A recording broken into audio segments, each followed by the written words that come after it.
What's up, everybody? This is Reg Hollywood, and welcome to Reg Hollywood TV. And today I have the honor to have Tamika Lowe, entrepreneur, realtor, business owner, and contractor on the show today. How you doing? I am good. I cannot complain. Okay. So where is Tamika from? Tamika is born and raised in Newark, New Jersey. And coming out of Newark, it really makes me proud because I'm able to just show that there's greatness that could come out of Newark. Definitely. You got any siblings? Yes, I do. I have a sister that also grew up with me. And then I have other siblings. My dad has other children, so we don't call each other half. We're full. But I have one brother and three sisters. Nice. So you was born in Newark? Yes, okay. Weequahic High School, class of 93. Nice. Okay, now I see you got She Contractor on and the hat and the sweater. What is that about? So She Contractor is an organization that I started in the middle of the pandemic. Okay.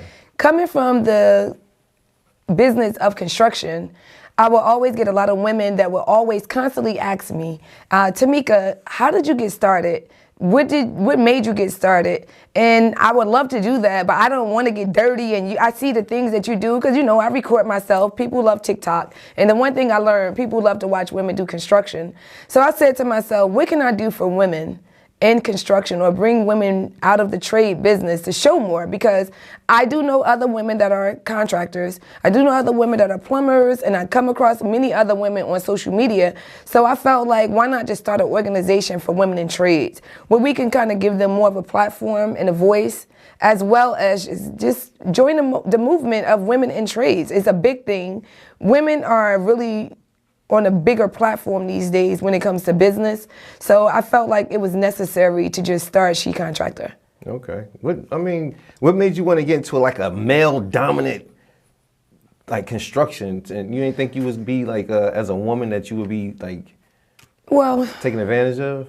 So in the beginning, I was a little nervous. Okay. And I put on Facebook one day, if I do this business, should I put pink in my logo? Okay. And people were like, no, nobody's gonna wanna hire you. They're not gonna wanna hire a woman. And I'm just like, I started letting the outside noise distract me from my mission.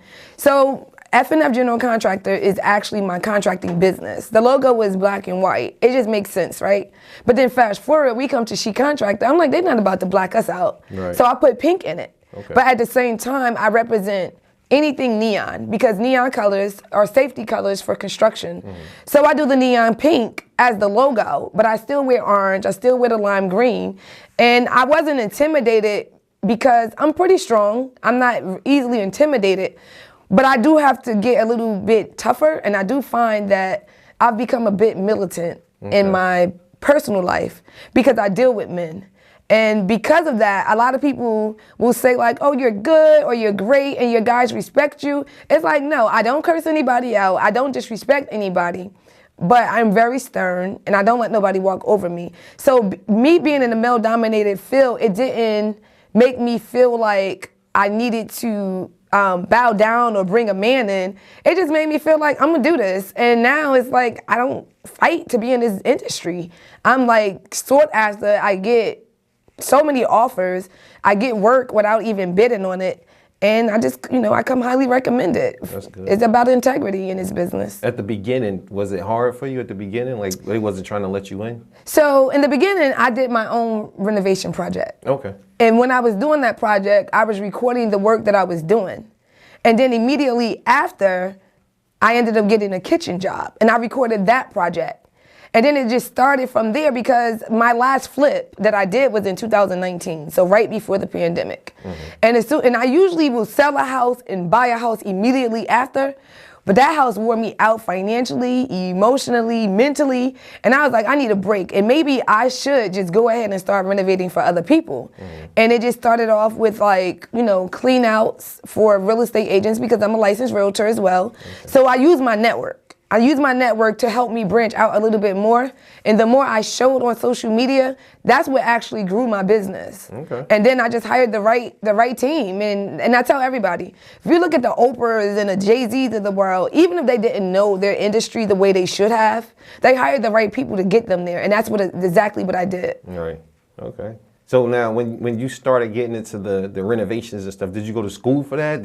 How you learn to do the repairs? No. So initially, it was myself and my carpenter and one other person. So you have me in there holding up cabinets. He's passing me the drill, like screw that screw in.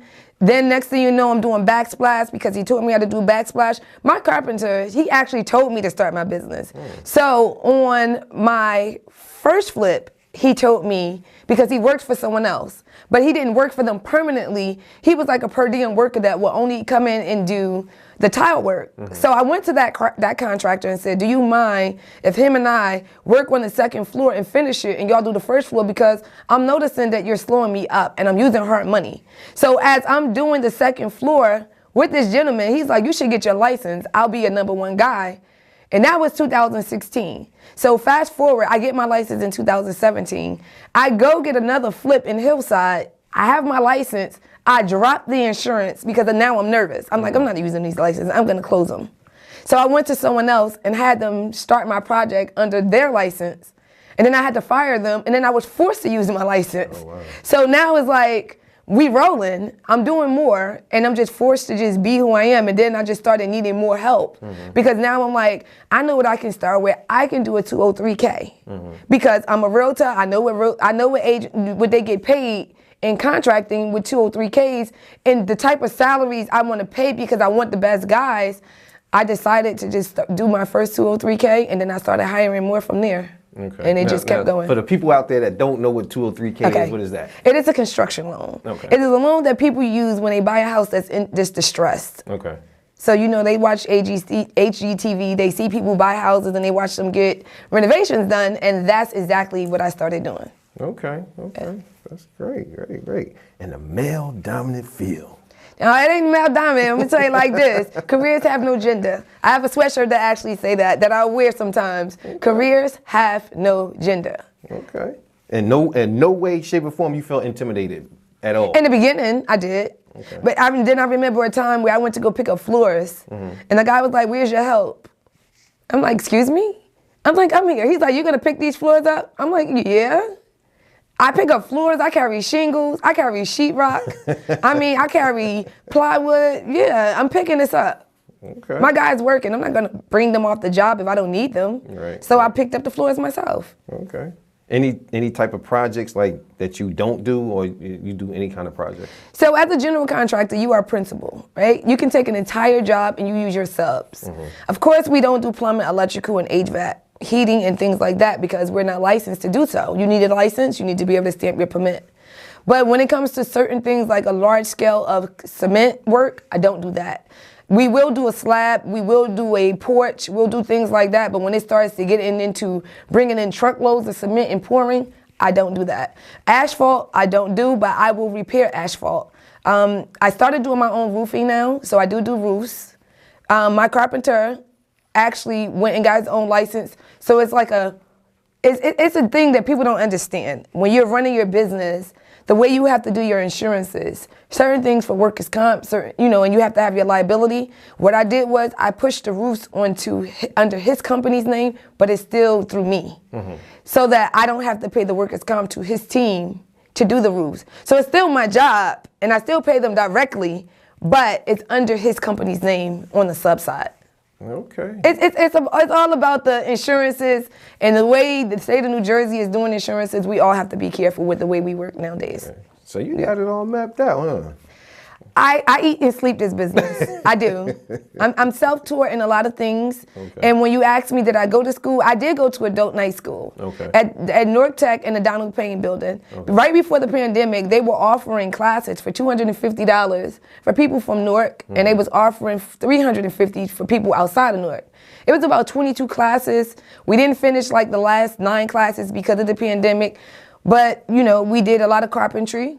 So I made headers. I helped build the foundation on a tiny home. So I was very hands-on. And because I was the only contractor in that class, I got picked on. Okay. So now we need to build horse so that we can cut wood. And they didn't have any. So I was challenged and I had to build them. So I built the horse. And then, just sitting around, I just started building chairs out of scrap wood, tables out of scrap wood, and one of the tables is actually in my house over my dog's cage. I made a table to go over my dog's cage. Okay. So I just started practicing more because, you know, I'm there with an instructor. So the best way to really learn, I'm not learning on my time, I'm learning on the school's time. Right. Yeah. Do you do just commercial or just residential or just both? So I am a majority residential contractor. Okay. I specialize in residential contracting. I really feel like I am very well versed in residential contract. Like a lot of times when people, you know, call me for a quote, I don't take my carpenters and nobody. Mm-hmm. I'm able to tell you if you can get a beam. I'm able to tell you what you need to do. I don't need my carpenters to come and guide me through a walkthrough. So I do all of my walkthroughs on properties alone. I do about 10% of commercial. So I did do a hair salon. I've worked on a real estate office, and I just finished the OBGYN clinic in East Orange. I did that one completely. The only thing I didn't do on that one is the paint. She hired her own paint team because she went mirrors and things like that. Right. Yeah. Okay. All male workers that work for you? Any females? So all male workers, but as of this month, I hired 2 women. Nice. And She Contractor's first team will be an all women's paint team because She Contractor is trademarked, and my business owns She Contractor. So I'm able to bring my girls in under my actual business, but they are a representative of She Contractor. Mm-hmm. However, I am thinking about making She Contractor a contracting company too separate, so I could just do an all women, you know, company without any men. Even though we still need men for heavy work. Yeah, of course. So you still need a man to come in and help with beams, things like that. But I help put in beams too. Them LVL beams like carrying a tree, but I help too on those things sometimes. Do some of the men wear your She Contractor No. So my carpenter, he's forgot his knee pads a few times and had to wear them. And I dance around them and take videos and be like, all right, you a She Contractor now. And they just laugh. But they will if I ask them to. They don't really. They represent you. Well, they wear the contracting shirts and sweatshirts to wear. Yeah, so, just get some that don't have pink in it, and then they still a She Contractor. Men wear pink? Of course. So why not? Some men intimidated by wearing pink. I'm not worried about that. I'm not catering to that. But we do have the logo in all black as well. Okay. Yeah, we do. Okay. Is there a website they can purchase the She Contractor? Yes, shecontractor.com. Shecontractor.com for the website. We do sell shoe covers, knee pads, baseball caps that are hard hats. We sell safety vests in 2 colors. We sell dad hats in 2 colors that are 100% cotton and machine washable as well. So I made them machine washable because, you know, we get dirty a lot. We have to be able to wash our stuff. Yeah. So I've washed my hats 1,000 times and they still held up. They still good. So you don't mind getting messy? Oh, I get dirty. I have bruises right now. Like, we just had over 200 pieces of wood delivered for one of my big projects, so I'm carrying 2x10x16s and 24s, and I'm carrying plywood by myself. So I'm banged up a little bit, and I bruise easy, so right now I'm covered in bruises. I mean, it is what it is. I'm used to it. Okay. As long as I don't have to go on vacation with them. So you the one who figure out all the projects and the budgets on the cost and all I do. I price all of my own jobs. The only time I allow pricing to come in is on like if I'm doing a foundation. I don't price my foundations because I don't do foundations. I do have one company that I use for that. So there's certain things I don't price. And then sometimes because my guys, they work by the hour, but they get bonuses for bigger jobs. So if I go and just do a regular renovation project and I'm framing a bathroom or a kitchen or a closet, that's your regular pay. But when we go into a house that had a fire, and now we have to cut down and rebuild, and we doing extensions, and we building rafters, that's not their regular pay. Okay. That's actually an incentive for them to be paid more. So I usually work out with my carpenter a flat fee. That way he feel like he's really making his income. Because one, I'm not gonna insult someone and pay them by the hour for something that I know costs tens of thousands of dollars. So if I have a 6-figure quote, I'm not gonna pay them $10,000 out of a 6-figure quote. Right. And that's the reason why my guys are very loyal to me. I give raises without them asking. I give bonuses without them asking. Just recently, they laid floors, and they laid them like a day and a half quicker than I expected. I gave them extra days pay on top of their pay at the end of the week. Because my thing is, that's the reason why they're loyal to me. I just recently had a young lady that I'm kind of mentoring. My guy said, I think she approaching me to see if I leave you and work for her. But just what he said, how we leaving? You take care of us. Right. That's how you supposed to. I give them independent work too. Sometimes I might get someone that say, Tamika, can you come paint a room for me? Right. I don't want to paint a room for you. I'll give it to one of my guys. I don't take any money from it. I give them the whole job. Okay. I do monitor it. I do stay involved with it, and I do give the quote for it. But I don't take any money from it. Okay. And that's the incentive that I give my guys, and that's why they're very loyal to me. Yeah. Is there any job that's too small for you? It is, at this point in my life, it is. It just doesn't make sense for me to come repair something. I'd rather renovate than repair. And it's a difference. Like I've had experiences where people want me to repair something, and then they expect for it to look new. That's why I renovate. Because if you're looking for a repair to look new, you should have replaced it. Right. It just doesn't make sense. And one thing about me is I don't care. Like, I'm real tough around the edges. Like, I respect you. I show integrity. I give you exactly what you asked for, but I'm tough. I'll know you to death. I'll tell you I don't know what to tell you, and I'll tell you to your face, and not in a nasty way, and not in a disrespectful way. And I would never be disrespectful. That's why I'm successful. But I'll tell them. I told them one lady one time, customers not always right in construction. Right. One, we follow integrity and we follow code. When code comes into play, you can't get what you want. It's just what it is. Right. And then sometimes what it takes to give you what you want, it costs this, and your budget is this. So we're not able to do that. So when it comes to construction, you have to be very honest and straightforward, because it will backfire on you. And there has been times when I've had to lose money. There's been times where I had to replace things, because no matter what goes on our job sites, I am the principal and I am responsible. So when my guys make a mistake, it falls on me. It doesn't matter who do it. It comes to me, they look at my name, because they didn't hire me, they hired my company. So it falls on my company. And a lot of times, I'll address something before they will. Like one time I did an Old Bridge, I'm doing a backsplash. I'm taking down the backsplash, and the lady was like, what are you doing, Tamika? You are destroying the material. And I'm like, it don't look right. She's like, well, who replaces it? I was like, he is. I pointed to my worker. Like, he get ready to go, it's coming out of his pay. Because what he did was, you have staggered backsplash. It's staggered for a reason. He cut every sheet straight. You can see where every sheet is start and finish. I'm like, he's paying for it. Because it's in my bylaws, it's in my code of conduct.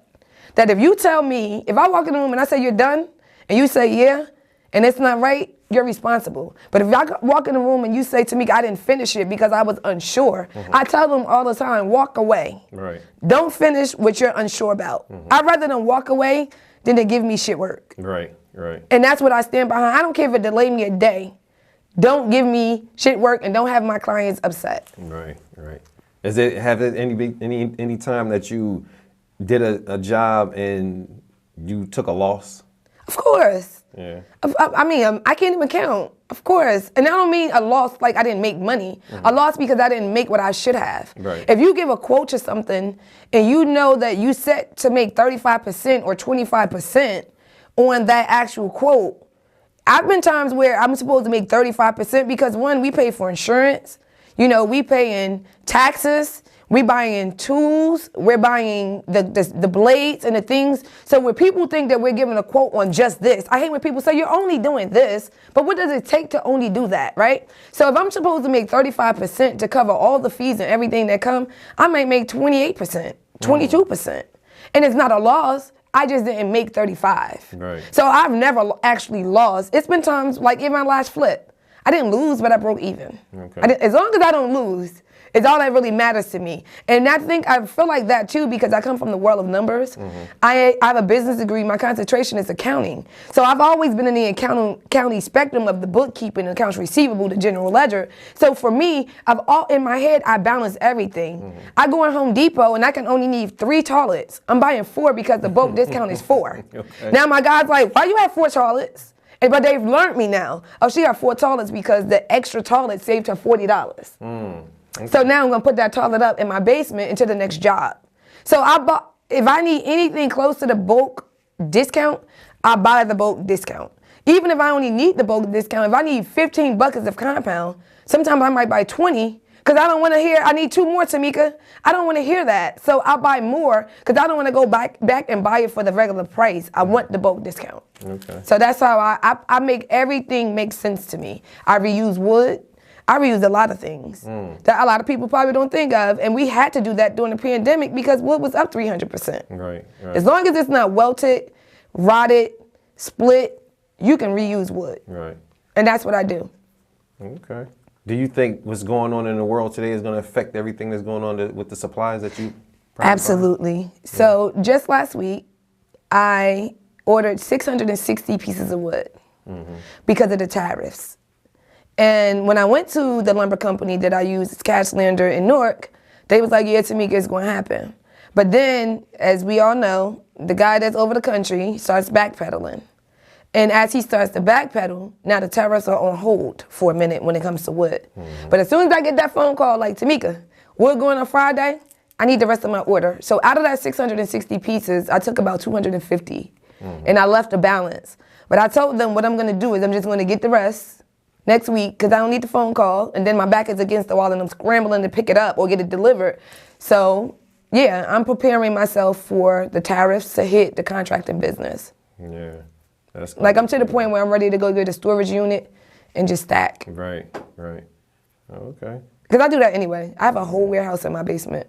Paint, Wow. Yeah, paint, doorknobs, lights. Anything I see on clearance at Home Depot, I clear the shelf. Like if I see something like there was some recess lights that were $22 a piece. They went down to $5. I cleared the shelf.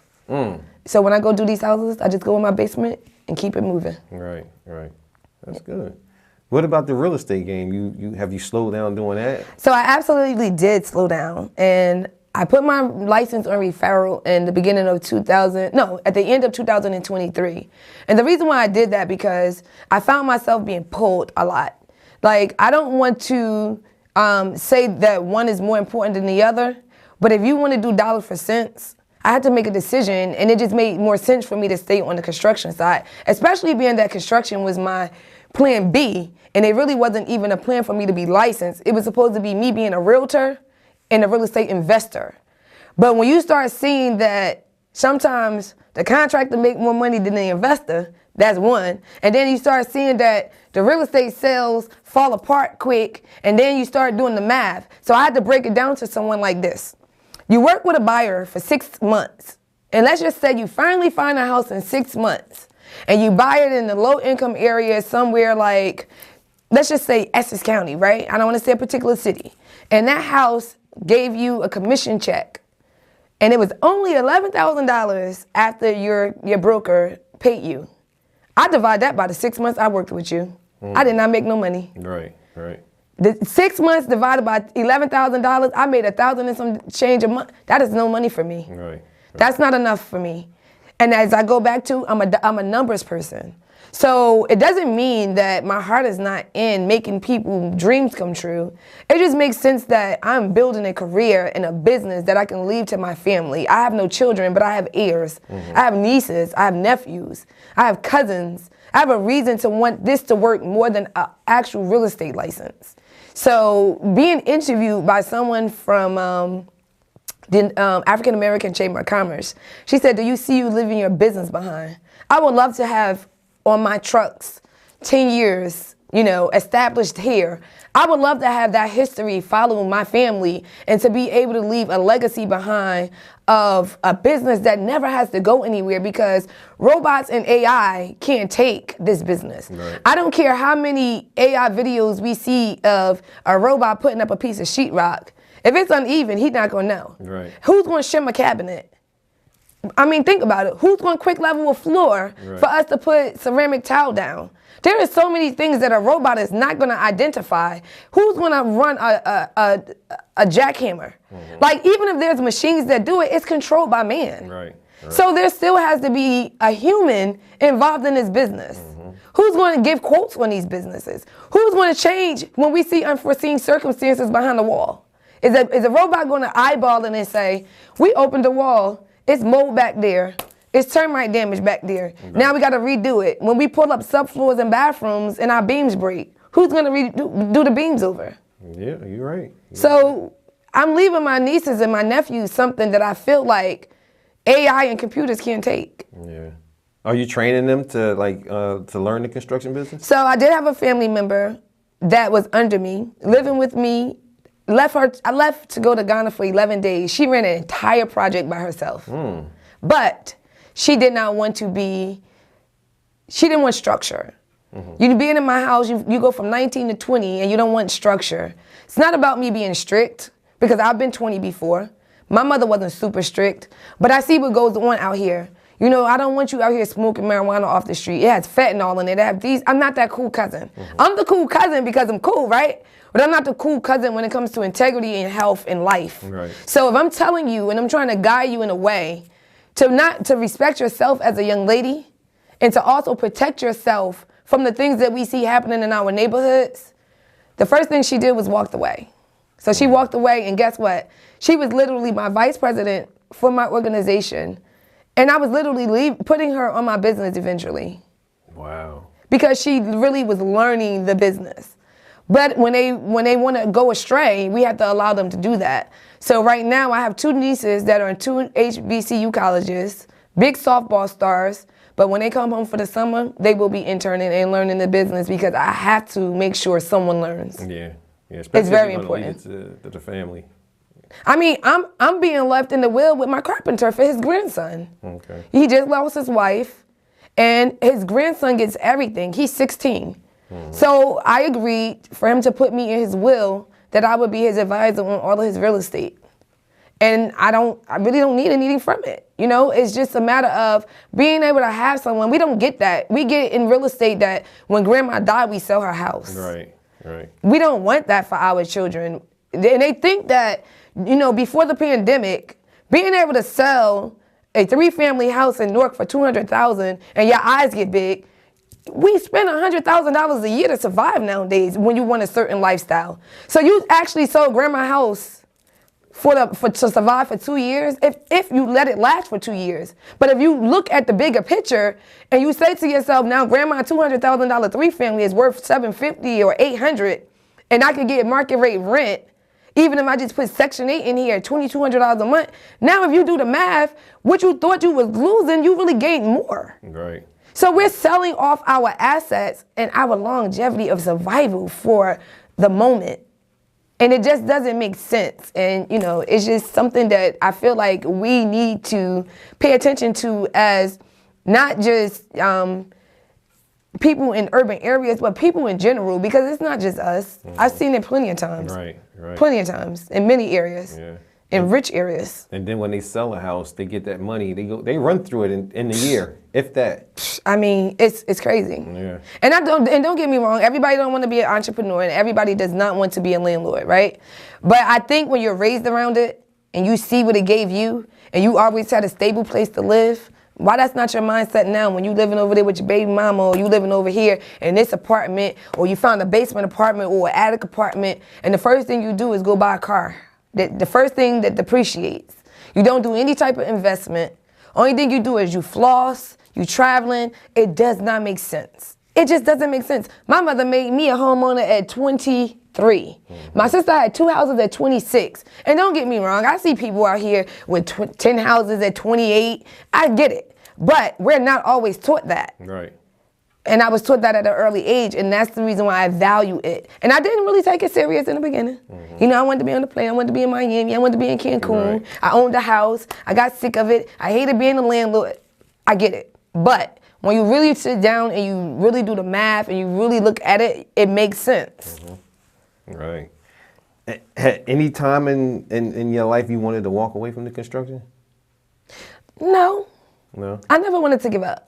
Okay. I've always just wanted probably a little bit more help because I'm a sole proprietor. So you tell me where, like, this is my line. I am a one-woman team with a team. However, sometimes I wish I had a little bit more help, but that's why I have the 2 young ladies now. So I have a personal assistant for my contracting company, and I have a personal assistant for my organization. However, they both will become collaborative together and also be on the paint team. Nice. Yeah.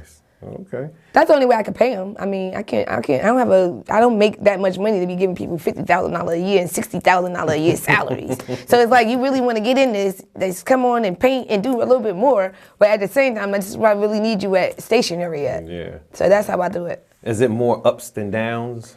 No. No? Do it level out? It levels out. Like right now, I started at 203. I'm a week behind. Do you step out of the contractor, like, suit when it's time to go out? Do you get dressed up? And Do I?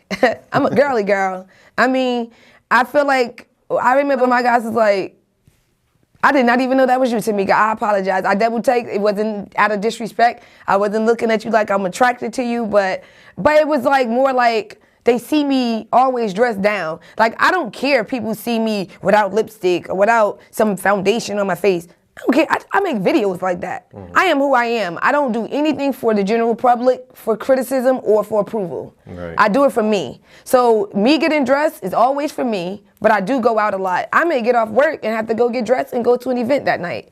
Or I might have a concert to go to or a show to go to, and then I travel a lot. My goal is to travel every 4 to 6 weeks. Honestly, because that's my sabbatical for myself. Because this business can be overwhelming, but it's nothing that I will walk away from. Yeah. Okay. So what advice would you give to other women who want to get in this construction business? One, don't be intimidated by the men. Like, I know women that are in unions and they feel intimidated, and they may have shared comments with me like, oh, they overlooked me in the union, I don't get work. And really, when you don't work in construction, you don't get pay, right? Mm-hmm. So there's a lot of women that struggle in unions. But then they get on the job site and then they have to listen to men talk. My guys have talked about women in front of me, and I would excuse myself while I ask them to shut up until I leave. Right. I'm like, I don't want to hear that. Or we in Home Depot and they see a woman and they push. I've been with my guys in many places and they pushing up on women and things like that. I listened to one of my guys tell a woman he owns my company, and I laugh and walk away, and I don't care. If you want to sit there and play that game, but it's just a matter of being amongst men, right? But at the same time, they respect me. Mm-hmm. Whereas I'm not seeing anything disrespectful like underwear and pants sagging and cursing and disrespect to women. They literally really do respect me. So my thing to women is, one, don't be afraid to work amongst men. That's one. What I don't do is I don't wear anything provocative or anything revealing. I remember one time I had on sweatpants and a guy made a comment to me in Home Depot. And one of my guys said something to him.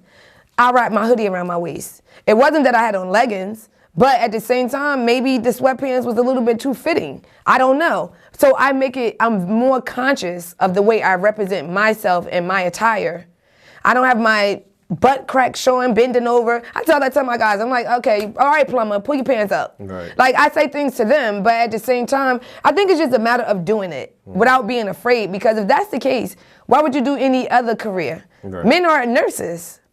But when you go into stores like Foreman Mills, they sell construction gear for men and sell nurse uniforms for women. So I'm in the male section, you know, buying a Carhartt jumper in a size small, but I still have to roll it up. But my thing is, where's the clothes for men for nursing? Because men are nurses. Right. And where's the clothes for women for construction? Because women do construction. So I think it's a society thing that separates. That's just like when we raise babies.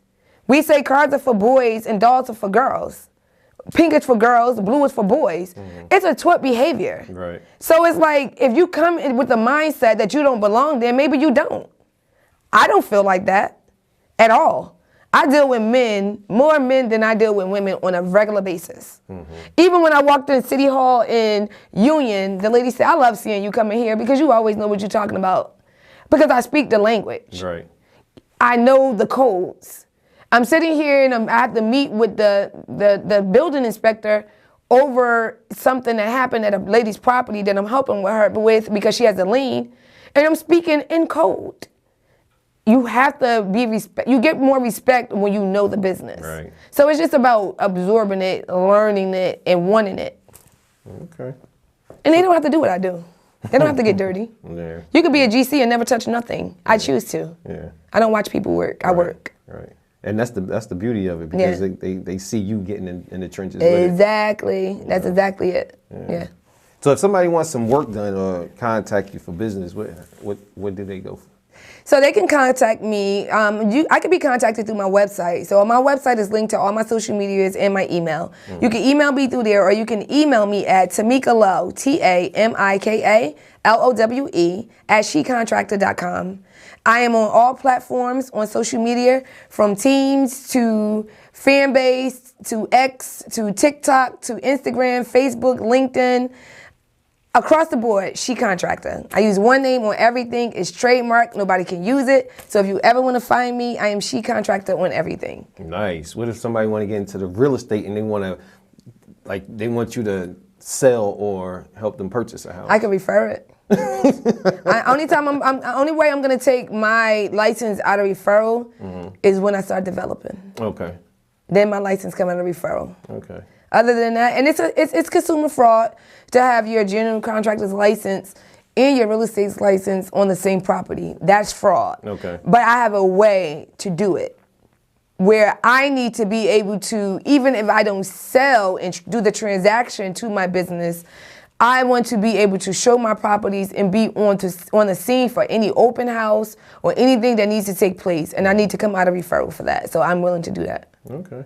Now let's see the open it up. Let's see She Contractor. So She Contractor.